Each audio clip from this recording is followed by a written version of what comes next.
Mga kael, kinilaw ba to? Sisig o ibang version naman. Sisig ba ang tawag natin dito? In-air fryer natin na mga kael Diablo. Masarap yan, no? Lagyan natin ng toyo. Hindi na tayo mag-ano dito sa sisig natin. Okay. Lagyan natin ng ano, simple lang ng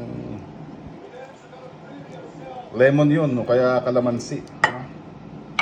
Lagyan natin ng sili. Garnish.